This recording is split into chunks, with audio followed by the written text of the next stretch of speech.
శ్రీ గురుభ్యో నమః.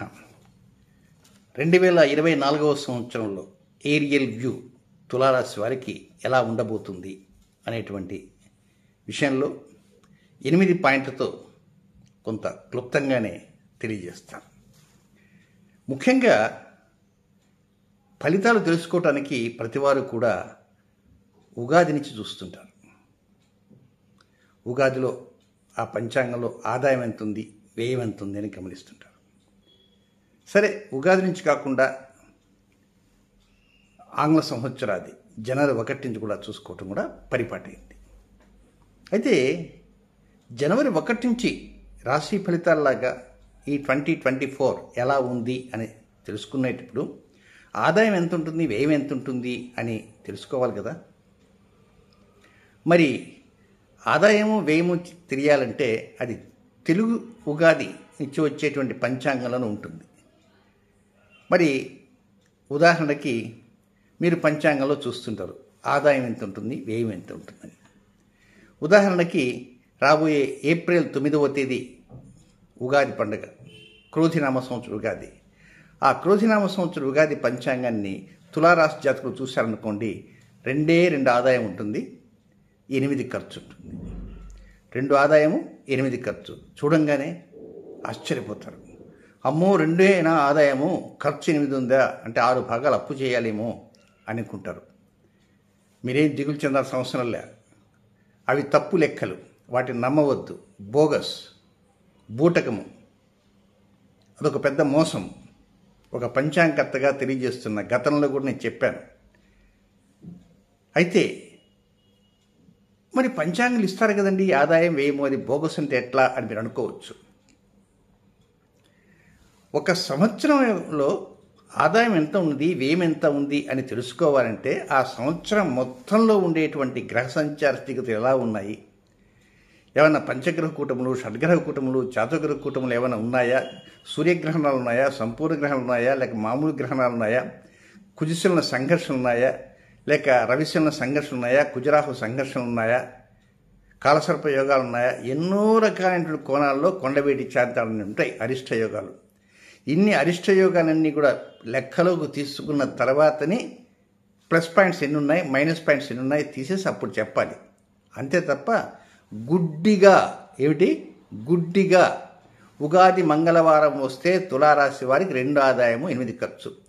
కలియుగ ప్రారంభం నుంచి కలియుగం అంతమయ్యేంత వరకు మంగళవారం నాడు వస్తుంటాయి కదా ఉగాదులు, ఒకటి కాదుగా, ఒక్కోసారి వరుసగా 2-3 కూడా వస్తుంటాయి. మంగళవారం ఉగాది వచ్చిందంటే 2 ఆదాయము, 8 ఖర్చు. కాదు, సోమవారం వచ్చిందనుకో ఉగాది, ఆ లెక్క వేరే ఉంటుంది, ఇంకా ఇంత ఆదాయం అంత ఖర్చు అని. అలాగే బుధవారం వస్తే 1. వారాన్ని బట్టి ఆదాయం ఏమి చెబుతున్నారు తప్ప లోపల ఉన్నటువంటి అంతర్గతంగా ఉండేటువంటి గ్రహ సంచార స్థితిగతుల గురించి కానే కాదు. కనుక ప్రియమైనటువంటి వీక్షకులకు తెలియజెప్పేది ఏంటంటే ఏమనగా, మీరు 2 ఆదాయము, 8 ఖర్చు చూసి మోసపోకండి, గుండెలు బాదుకోకండి. కనుక దీన్ని బేరీజ్ వేసుకొని నేను చెబుతున్నాను. నా పంచాంగంలో కూడా, రాబోయే పంచాంగాల్లో కూడా ఈ వివరం కూడా చాలా క్లారిటీగా ఇస్తున్నాను. గతంలో కూడా చెప్పడం జరిగింది. అయితే ఈ 2024లో మొత్తం 366 రోజులు ఉంటాయి. 366 రోజుల్లో 99 రోజుల పాటు శోభకృతనామ సంవత్సర రోజులు గడుస్తుంటాయి. 267 రోజులు క్రోధినామ సంవత్సరం జరుగుతుంటుంది. మొత్తం 99 ప్లస్ 267 వెరస్ 366 రోజులతో జరిగేది 2024. కనుక జనవరి 1 నుంచి డిసెంబర్ 31 దాకా గ్రహ సంచార స్థితిగతులు చూస్తేనా అబ్బో చాలా ఉన్నాయి. శని వర్సెస్ కుజ, 2 శత్రుగ్రహాలు, పాపగ్రహాలు సంఘర్షణ ఎక్కడ కుంభరాశిలో జరుగుతుంది, దాని యొక్క ఇంపాక్ట్ అన్ని రాశుల మీద ఉంటుంది. అలాగే రవి శని సంఘర్షణ, కుజరాహుల కలయిక, శనిరాహుల కలయిక, ఆ తర్వాత రవికేతువుల కలయిక, చాలా ఉన్నాయి. అలాగే షడ్గ్రహ కూటమి, ఏప్రిల్ 8వ తేదీ ఒక సంపూర్ణ సూర్యగ్రహణం, అక్టోబర్ 2వ తేదీ మరొక సంపూర్ణ సూర్యగ్రహణం, ఇతర గ్రహణాలు, ఇవన్నీ లెక్క వేసుకుంటే తులారాశి వారికి ఈ 2024 సంవత్సరం జనవరి 1 నుంచి డిసెంబర్ 31 దాకా ఉన్నటువంటి గ్రహ సంచార స్థితిగతులన్నీ కూడా లెక్కించి దాంట్లో ఉన్నటువంటి సారాంశం అంతా ఫిల్టర్ చేస్తే 51% మీకు అనుకూల పరిస్థితులు ఉంటాయి. మళ్ళా ఉగాదికి ఒక ఫిగర్ చెప్తా, ఇది ఉగాది ఫిగర్ కాదు, జనవరి టు డిసెంబర్ ఫిగర్. 51% మీకు అనుకూల పరిస్థితులు ఉంటాయి. కనుక ఈ అనుకూల పరిస్థితులతో ముందుకు వెళ్ళాలి. కొన్ని వ్యతిరేకతలు ఉన్నాయి. ఇలాంటి వ్యతిరేకతలు ఎక్కువగా ఉన్నాయి కనుక, అందులో మొదటి 5-6 నెలల్లోనే ఎక్కువగా ఉన్నాయి కనుక ఒక చక్కటి పరిహారం అనేది జనవరి 15వ తేదీ సంక్రాంతి, మకర సంక్రాంతి, ఉత్తరాయణ పుణ్యకాలం వస్తుంది. ఆ ఉత్తరాయణ పుణ్యకాలం వచ్చినప్పటి నుంచి మే 31వ తేదీ వరకు వారానికి ఒక్కరోజు మాత్రమే నానబెట్టిన శనగలు 16 శనగ్గింజలు, నోములు వ్రతాలకి వాడతాం కదా చిన్నపాటి శనగలు, ఆ శనగలు తినండి. మరి ఏ రాసుల వారు ఎప్పుడు, ఏ నక్షత్రాల వారు ఎప్పుడెప్పుడు తినాలి కూడా నేను చివరిలో చెప్తాను. ఈ రాత్రికి నానబెట్టామనుకోండి, రేపు ఉదయాన్నే తినేస్తాం. ఎప్పుడు? రేపు ఉదయాన్నే దంతధావనం బ్రష్ చేయంగానే వెంటనే తినేస్తాం. కాఫీ టీలో ఒక అరగంట తర్వాత తాగుతాం. సరే, ఇంతకీ మరి తులారాశి జాతకులకి 8 పాయింట్లు ఏమేమిటి అంటే అవి డేట్ల ప్రకారం చెప్తాను. జనవరి 1వ తేదీ నుంచి ఫిబ్రవరి నెల 12వ తేదీ వరకు ఉండేటువంటి పరిస్థితి కూడా వండర్ఫుల్గా ఉంటుంది. వండర్స్ క్రియేట్ చేస్తారు, మిరాకిల్స్ క్రియేట్ చేస్తారు. పరిస్థితులన్నీ హైలీ ఫేవరబుల్ ఉంటాయి. వ్యతిరేక వాతావరణం ఉన్నప్పటికీ దగ్గరికి రాదు. అనుకూల పరిస్థితులతో ముందంజలో ఉంటారు. ఎక్కడా కూడా బాధ అనేది ఉండదు, కష్టం ఉండదు, నష్టం ఉండదు. కనుక అనుకూలంగానే లబ్ధిగా వెళ్తుంటుంది. కెరీర్లో కావచ్చు, ఉద్యోగంలో కావచ్చు, వ్యాపారంలో కావచ్చు, ఆరోగ్యంలో కావచ్చు, భాగస్వామ్యంలో కావచ్చు, తర్వాత వివాహ పరంపరలో కావచ్చు, సంతాన విషయాల్లో కావచ్చు, ఆరోగ్య విషయాల్లో కావచ్చు, వాహన విషయాలు కావచ్చు, అన్నింటా కూడా మిరాకిల్స్ క్రియేట్ చేస్తుంటారు. ఒక విధంగా అయితే పరిస్థితి అత్యంత అనుకూలంగా ఉంటుందని చెప్పక తప్పదు. ఎప్పటి నుంచి? జనవరి 1 దగ్గర నుంచి ఫిబ్రవరి 12వ తేదీ దాకా. ఇది మొదటి పాయింట్. ఇక రెండవ పాయింట్, ఫిబ్రవరి నెల 13వ తేదీ నుంచి మార్చి నెల 14వ తేదీ వరకు ఉన్నటువంటి రెండవ పాయింట్లో సంతాన విషయాలపైన మీరు అధిక శ్రద్ధ వహించాలి. సంతానం లేని వారైతే సరే, సంతానం కలగలేదనుకుంటారు, ప్రయత్నాలు చేస్తుంటారు, ప్రయత్నాలకు ఒకసారి ఫెయిల్ అవుతుంటుంటారు, అవి చేస్తుంటాయి. కానీ ఆ సంతానం కూడా చిన్న వయసు వారా, లేక 17 వారా, 15, 20, 25, లేక ఎడ్యుకేషను ఏవో ఉంటాయి కదా. మరి ఎగ్జామినేషన్కి అటెండ్ అవుతారా కాదా, సోమరిగా తిరుగుతున్నారా, చదవట్లేదా, చదువు సంధ్య లేకుండా గాలికి తిరుగుతున్నారా, ఇవన్నీ కూడా ఒక్కోసారి మీరు బాగా లోతుగా ఆలోచించి వారిపైన శ్రద్ధ ఉంచాలి. అదే వివాహం కావలసిన వారనుకోండి, వివాహ నిర్ణయాలకు చూడాలి. ఒక్కోసారి వివాహ విషయంలో మీ నిర్ణయాలకి వారి నిర్ణయాలు వ్యతిరేకంగా ఉండవచ్చు. మీకు ఏదైనా నిర్ణయం చెబితే కోప్పడతారేమని ఆ నిర్ణయాలు వారు మీకు చెప్పకుండా కూడా దాటవేసేటువంటి రీతిలో కూడా ఉంటారు. కనుక సంతాన విషయాల్లో మాత్రం ఒక్కోసారి కొంచెం మైనస్ పాయింట్స్ వస్తుంటాయి. ఫిబ్రవరి 13వ తేదీ నుంచి మార్చి 14వ తేదీ వరకు ఒక సంతానం కాకుండా మిగిలినవి ఏమన్నా అనుకూలంగా ఉంటాయి, మిగిలినంత అనుకూలంగా ఉంటాయి. పై అధికారులతో చక్కగా ఉంటాయి, వారి రిలేషన్స్ బాగుంటాయి, డెవలప్మెంట్స్ బాగుంటాయి, ఆర్థికంగా ముందంజలో ఉంటారు. ఒక్కోసారి రుణభారం కూడా అనుకున్నది తడవుగా రుణభారం తగ్గించుకునే అవకాశం ఉంటాయి, పెంచుకోవడానికి అవకాశాలు ఉంటాయి, రుణం ఇవ్వగలుగుతారు. ఇక ఆరోగ్యంలో బెటర్మెంట్ రిజల్ట్స్ ఉంటాయి. పై అధికారుల నుంచి కాకుండా సహ ఉద్యోగుల నుంచి కూడా ఎలాంటి అరబరికలు లేకుండా అవకాశాలన్నీ కూడా అంది వస్తుంటాయి. బట్ సంతాన విషయాల్లో మాత్రం కొంత అపజయాలు అనుకోవచ్చు, అపశృతులు అనుకోవచ్చు, లేకపోతే నెగిటివ్ పాయింట్స్ ఎక్కువ కావచ్చు. ఏదైనా అనుకూలమైనటువంటి సమయం కాదు, జాగ్రత్తలు ఎక్కువగా తీసుకోవాలి. ఇక మూడవ పాయింట్కి వస్తే మార్చి నెల 15వ తేదీ నుంచి ఏప్రిల్ 22వ తేదీ వరకు ఉన్నటువంటి మూడవ పాయింట్లో చాలా వరకు ప్రశాంత వదనంతో ఉంటారు. పీస్ఫుల్ అట్మాస్ఫియర్, సుహృద్భావ వాతావరణం. అమ్మయ్య, తుఫాను వెళ్ళిపోయింది, ప్రశాంతంగా ఉన్నాము అనుకుంటారు. ఈ ప్రశాంతత అనేది ఇంతకుముందు రెండవ పాయింట్లో సంతానం అని చెప్పాము కదా, ఇప్పుడు ఆ పాయింట్లో కూడా కొంత ప్రశాంతత అనేది ఏర్పడుతుంది అని భావించాలి. మొత్తం మీద మీ లైఫ్ అడ్మినిస్ట్రేషన్ కావచ్చు, సంతాన విషయాలు కావచ్చు, శుభకార్య పరంపరలో కావచ్చు, డెవలప్మెంట్స్ కావచ్చు, ఏదైనా సరే కొంతవరకు అనుకూలతలు అనేవి ఎక్కువ భాగం వస్తుంటాయి. ప్రతికూలత చాలా తక్కువగా ఉంటే, ఒకవేళ 1 ఉన్నా కూడా అదేం చెప్పుకోదగినది కాదు. చాలా వరకు డెవలప్మెంట్స్కి కొంత పునాదురాలు పడుతున్నాయి అన్నట్టుగా అనిపిస్తుంటుంది. సో కొంచెం స్టాక్ మార్కెట్లో మాత్రం కొంచెం తక్కువగా రాణింపు ఉంటుంది. అధికంగా దూకుడు మాత్రం ప్రదర్శించవద్దు. జూద సంబంధమైనటువంటి వ్యాపారాలకు కూడా కొంచెం దూరంగా ఉండటానికే ప్రయత్నం చేయండి. ఇదంతా 3వ పాయింట్. ఇక 4వ పాయింట్కి వస్తే ఇక్కడ 3వ పాయింట్లో ఒక విషయం ఉంది. అదేమిటంటే మార్చి 15వ తేదీ నుంచి ఏప్రిల్ 22వ తేదీ దాకా చక్కగా పీస్ఫుల్ అట్మాస్ఫియర్ అని చెప్పా కదా.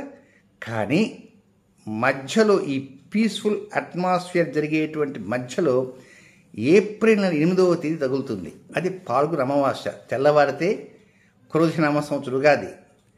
ఆ ఏప్రిల్ 8వ తేదీన మీ రాశికి 6వ స్థానంలో ఒక సంపూర్ణ సూర్యగ్రహణం రాహువుతో జరుగుతున్నది. ఆ గ్రహణము 4 నిమిషాల 27 సెకండ్ల పాటు గ్రహణ బింబం ఉంటుంది. అంటే చాలా పెద్ద గ్రహణం అని. అది భారతదేశంలో కనపడదు, అది ఉత్తర అమెరికాలో కనపడుతుంది. బట్ ఉత్తర అమెరికాలో కనపడినా ఎక్కడ కనపడినా దాని యొక్క ప్రభావం మాత్రం ప్రపంచవ్యాప్తంగా ఉంటుంటుంది. కనుక దాని ఇంపాక్ట్ 15 రోజుల తర్వాత నేనున్నాను అంటుంటుంది. అందుచేత ఈ 4వ పాయింట్లో అంటే ఏప్రిల్ 23వ తేదీ దగ్గర నుంచి మే 31వ తేదీ దాకా ఉన్నటువంటి 4వ పాయింట్లో ఆ గ్రహణ ప్రభావం కొంతవరకు వ్యతిరేకత చూపేటువంటి అవకాశాలు దగ్గరికి వస్తుంటాయి. ముఖ్యంగా శత్రు బాధలు కొంచెం ఎక్కువగా ఉంటాయి. శత్రు విజృంభణ ఎక్కువగా ఉంటుంది. అనవసరంగా ముఖ్యమైనటువంటి వ్యక్తులతో శత్రుత్వాలు పెంచుకోవటానికి మాత్రం ప్రయత్నించకూడదు. అవతలవాడు ఆల్రెడీ శత్రువు అనుకో, ఒంటికాల మీద వెళ్దాం అనేటువంటి ఉండకూడదు. లేదా మిత్రులతో కూడా ఏదైనా మీకు తీవ్రంగా కోపం వచ్చిందనుకో కొంచెం కంట్రోల్ కావడానికి ప్రయత్నం చేయండి. అనవసరంగా శత్రుత్వం పెంచుకున్నానుకో మీ లూప్ హోల్స్ అనేవి తన దగ్గర ఉంటాయి. అక్కడి నుంచి ఆడించడం మొదలు పెడతాడు. దీంతోపాటు రుణభారం కూడా కొంత పెరిగే అవకాశం ఉంది. సడన్గా ఆరోగ్య లోపాలు ఏర్పడిన కారణంగా కూడా కొంత డబ్బు ఖర్చు అవుతుంటుంది. డబ్బు చేతిలో లేని కారణంగా రుణం చేయవలసి వస్తుంది. రెండవది, ఆ టైంకి ఎవరికో డబ్బు ఇస్తామనుకుంటారు, చేతిలో డబ్బు ఒకదానికి ఖర్చు అయిన కారణంగా డబ్బు ఇవ్వలేని కారణంగా అక్కడ భారం పెరుగుతుంది, వడ్డీ పెరుగుతుంది. కానీ గ్రహణ ప్రభావం అనేది ఏప్రిల్ 23వ తేదీ నుంచి మే 31వ తేదీ దాకా కొంతవరకు దాని ప్రభావం వాస్తవంగా అయితే 6 మాసాలు ఉంటుంది. కానీ మే 31వ తేదీ వరకు దాని యొక్క ఇంపాక్ట్ కొంతవరకు అట్లా ఊపుతూ ఉంటుంటుంది. అందువలన కొంతవరకు రుణ విషయాల్లోనూ అనారోగ్య విషయాల్లోనూ శత్రు విషయాల్లో కూడా ఎక్కువ జాగ్రత్తలు తీసుకోవడానికి ప్రయత్నం చేస్తూ ఉండాలి. తొందరపడి ఆవేశాలకు మాత్రం లోను కాకూడదు. అలాగే చిన్నపాటి అనారోగ్యం వచ్చినా కూడా పెద్ద డాక్టర్కి చూపించుకోవాలి తప్ప మెడికల్ షాప్కి పోయి ఇలా ఉందంటే టాబ్లెట్ ఇవ్వండి అని మాత్రం అడగటానికి ప్రయత్నం చేయవద్దు.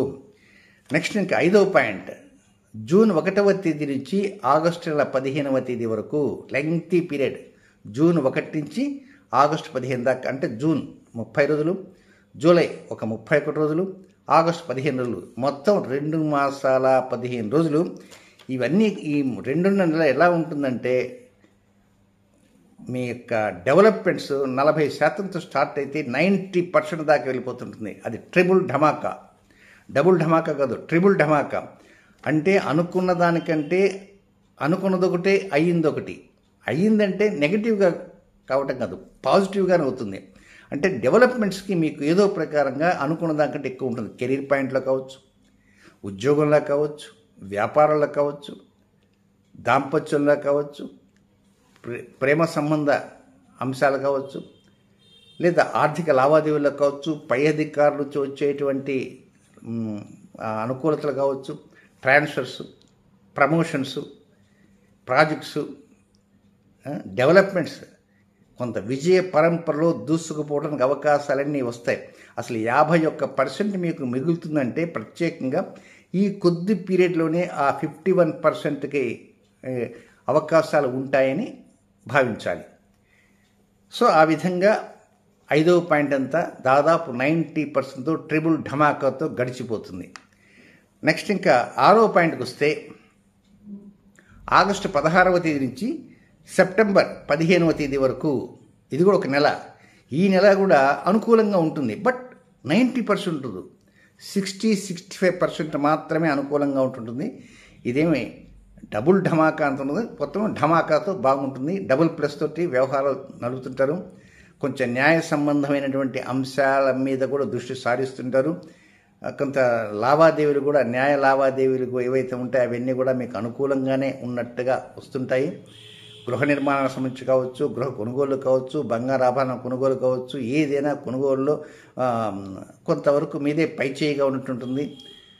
తర్వాత అద్దె ఇంట్లో కానీ, లేక కొత్త ఇంట్లో కానీ, లేక ఈ అద్దె ఇల్లు మారి ఇంకొక అద్దె ఇంట్లోకి వెళ్ళటం కానీ, లేకపోతే పాత ఇంటి రిపేర్ చేయటం కానీ, ఏదైనా మీకు అనుకూలంగా 65% వరకు అనుకూలతలన్నీ వస్తుంటాయి. ఎప్పుడు? ఆగస్టు 16 నుంచి సెప్టెంబర్ 15వ తేదీ వరకు ఉండేటువంటి 6వ పాయింట్లో. నెక్స్ట్ 7వ పాయింట్. ఈ 7వ పాయింట్ ఏంటంటే సెప్టెంబర్ 16వ తేదీ నుంచి అక్టోబర్ 15వ తేదీ వరకు. ఇది కూడా అనుకూలమే. ఒక విధంగా అయితే మీరు నక్కని తొక్కొచ్చారా అన్నట్టు అనిపిస్తుంది. సెప్టెంబర్ 16 నుంచి అక్టోబర్ 15 వరకు మీ అడ్మినిస్ట్రేషన్ బ్రహ్మాండంగా ఉంటుంది. మీరు ఊహించిన దానికంటే రెట్టింపు వేగంతో పావులు కదపడానికి అవకాశాలు ఉంటాయి. ఒక విధంగా చెప్పాలి అంటే జూన్ 1వ తేదీ దగ్గర నుంచి అక్టోబర్ 15 దాకా, అంటే 5వ పాయింట్లో 90% వరకు అన్నా, 6వ పాయింట్లో 65% అని చెప్పారు. 7వ పాయింట్ కూడా పర్సంటేజ్ మాత్రం బాగా అనుకూలంగా ఉంటుంది. దాదాపు పర్సంటేజ్ నేను చెప్పకపోయినా 50% వరకు అనుకూలంగా ఉంది. మీ లైఫ్ అడ్మినిస్ట్రేషన్ చక్కగా ఉంటుంది. అంటే మీరు చేసే వృత్తి కావచ్చు, వ్యాపారం కావచ్చు, ఉద్యోగం కావచ్చు, ఏదో ఒక వ్యాపకం ఉంటుంది కనుక ఆ వ్యాపకంలో చేసే కృషి శ్లాఘనీయం, చాలా వరకు బాగుంటుంది. అందరూ కూడా మెచ్చుకుంటారు. ఎక్కడ కార్యభంగం కావు, పోస్ట్ పోన్మెంట్స్ కావు. ఇన్ కేస్ పోస్ట్ పోన్మెంట్ జరిగినా అది మీ మంచిగా అవుతుంది. అయ్యో పోస్ట్ పోన్ అయిందే అని ముందు అనుకుంటారు, ఆ తర్వాత అంతా నా మంచికే జరిగింది పోస్ట్ పోన్ అనుకుంటారు. కనుక ఆ విధంగా చక్కగా అనుకూలతంతా అక్టోబర్ 15వ తేదీ వరకు అయిపోతాయి. అయితే ఈ 7వ పాయింట్ కూడా చిన్నపాటి ఒకటి లోపం ఉంది. అదేమిటంటే అక్టోబర్ 2వ తేదీ, ఆ రోజు మనకు హాలిడే, గాంధీ జయంతి. ఆ రోజున అక్టోబర్ 2వ తేదీన ఖగోళంలో మీకు 12వ స్థానంలో మరొక కంకణాకార సంపూర్ణ సూర్యగ్రహణం జరుగుతున్నది. మీకు 12వ స్థానంలో, కర్తృ స్థానంలో కేతువు ద్వారా, ఇందాక చెప్పింది రాహు ద్వారా ఏప్రిల్ 8వ తేదీ, ఇప్పుడు కేతువు ద్వారా జరుగుతున్నది. దీని ప్రభావం కూడా 15 రోజుల తర్వాత నుంచి మొదలవుతుంది. అంటే ఈ గ్రహణం ఎప్పుడు జరుగుతుంది? అక్టోబర్ 2వ తేదీ, 15 రోజుల తర్వాత ఉంది. అక్టోబర్ 17వ తేదీ, 18 నుంచి దాని ప్రభావం ఉంటుంది. కనుక దాని ఇంపాక్ట్ ఎప్పుడు ఉంటుంది? 8వ పాయింట్లో అక్టోబర్ 16వ తేదీ నుంచి డిసెంబర్ 31 దాకా నడిచేటువంటి 8వ పాయింట్లో దాని ప్రభావము చూపిస్తుంటుంది. కొంచెం వెనుకంజలో ఉంటుంది బండి. అంతవరకు వెరీ స్పీడ్గా ఉండేవారు స్పీడ్ ఉండదు, స్లో అయిపోతారు. అంటే మీ వ్యాపారం ఉండొచ్చు, ఉద్యోగంలో కూడా పై అధికారులతో అంతకుముందు దాకా ఉండే లావాదేవీలు సడన్గా అధికారి ట్రాన్స్ఫర్ కావటం కానీ, లేక మీరే ఇంకో చోట ట్రాన్స్ఫర్ కావటం కానీ, లేదా కొన్ని వ్యతిరేకతలు సడన్గా ఎదురైన కారణంగా కొంచెం వెనుకంజలో ఉంటారు. దీనికి తోడు అన్నింటా కూడా ఫైనాన్స్ ప్రాబ్లమ్స్ కొంచెం ఎదురవుతుంటాయి. అంటే ఖర్చు భాగం పెరుగుతుంటుంది, ఆదాయ భాగం తగ్గుతుంటుంది. ఒక్కోసారి స్పీడ్ బ్రేకర్స్ పెరుగుతాయి. ఫలానా చోట తప్పకుండా పని అవుతుందని ఘంటాపదంగా చెప్పినటువంటి చోట గాలిగిపోతుంది. కనుక ఇలాంటి పరిస్థితుల్లో మీరు కొంచెం డిసప్పాయింట్ కాకూడదు. కనుక మొట్టమొదట గ్రహణం దగ్గర నుంచే కొంత వ్యతిరేకతలు ఉంటూ కొద్దిగా ఉన్నాయి. ఆ వ్యతిరేకత, మొదటి గ్రహణ వ్యతిరేకతలు ఏప్రిల్ 23 నుంచి మే 31 దాకా ఉన్నాయి. ఈ రెండవ గ్రహణ వ్యతిరేకతలు అక్టోబర్ 16 నుంచి డిసెంబర్ 31 దాకా ఉన్నాయి. అందుకే ఒక చక్కటి చిన్నపాటి పరిహారం అనేది జనవరి 15వ తేదీ మకర సంక్రాంతి ఉత్తరాయణ పుణ్యకాలం వచ్చిన దగ్గర నుంచి మే 31వ తేదీ దాకా ప్రతి వారం పాటించమని చెప్తున్నాం. అదేమిటంటే శనగలు నానబెట్టుకోండి. ఈరోజు రాత్రికి నానబెడితే రేపు ఉదయానికి బాగా నానతాయి. రేపు ఉదయం నిద్ర లేవగానే బ్రష్ చేసేసి వెంటనే నానిన శనగలు ఒక 16 గింజలు చాలు తినేయండి. కొద్దిగా మంచినీళ్ళు కావాలంటే తాగండి. ఇంతకీ ఏ ఏ వారాల్లో తాగాలి అది తెలుసుకోవాలి. ఇక తులారాశిలో ఉన్నటువంటి చిత్రా నక్షత్రం 3, 4 పాదాల్లో జన్మించిన జాతకులు సోమవారం రాత్రి నానబెట్టుకోండి, మంగళవారం ఉదయాన్నే తినండి. ఇక స్వాతి నక్షత్రంలో జన్మించిన జాతకులు శుక్రవారం రాత్రి నానబెట్టండి, శనివారం నాడు తినండి. ఇక విశాఖ నక్షత్రంలో జన్మించిన విశాఖ 1, 2, 3 పాదాల్లో జన్మించిన జాతకులు బుధవారం రాత్రి నానబెట్టుకోండి, నీళ్ళలో నానబెట్టండి, గురువారం ఉదయాన్నే బ్రష్ చేయగానే తినడానికి ప్రయత్నం చేయండి. అంతే. చిత్తవారు మంగళవారం, స్వాతివారు శనివారం, విశాఖ వారు గురువారం. ఎప్పటిదాకా జనవరి 15 నుంచి మే 31 దాకా వారం కొద్దిగా తింటూ ఉండండి. కొంత అనుకూల పరిస్థితులు అంటూ తప్పకుండా వస్తాయి, దిగులు చెందాల్సినంత అవసరం లేదు. ఏది ఏమైనప్పటికీ కూడా మీకు ఇందాక చెప్పాను 90% ఫస్ట్, ఆ పాయింట్ నెంబర్ 5, ఆ తర్వాత పాయింట్ నెంబర్ 6 65%, పాయింట్ నెంబర్ 3 50%. అంటే 5వ పాయింట్, 6వ పాయింట్, 7వ పాయింట్ భుజం తట్టి మిమ్మల్ని ముందుకు నడిపించే విధంగా పరిస్థితులు రాబట్టే ఈ 2024 51% వరకు అనుకూలత ఇస్తాయి. అంటే పంచాంగంలో 2 ఆదాయం 8 ఖర్చును చూసి మోసపోవద్దు. ప్రతి టెలివిజన్లో చక్కటి అనుకూలతలు ఉండే విధంగా, చక్కటి పరిహారాలు అందించే విధంగా చెబుతుంటాను ప్రతి 10 రోజులకు ఒకసారి. అయితే వీడియో అప్లోడింగ్లో కొంచెం సమయం కుదరక ఒక్కోసారి ఆలస్యంగా వస్తున్నాయి. వీలైనంత వరకు ఆ ఆలస్యాన్ని తగ్గించుకోవడానికే ప్రయత్నం చేస్తున్నాను. నేనంతా కూడా 1 మ్యాన్ ఆర్మీ అయింది, అందువలన ఈ చిన్నపాటి ఆలస్యం జరుగుతుంది. కనుక ఆ వీడియోలు చూస్తుంటే మీ అంతటా మీరే చక్కటి అనుకూలతో ముందుకు వెళ్ళటానికి అవకాశాన్ని కూడా అంది వస్తాయని చెప్పడంలో సందేహం ఎంత మాత్రము లేదని గమనించండి. శుభం.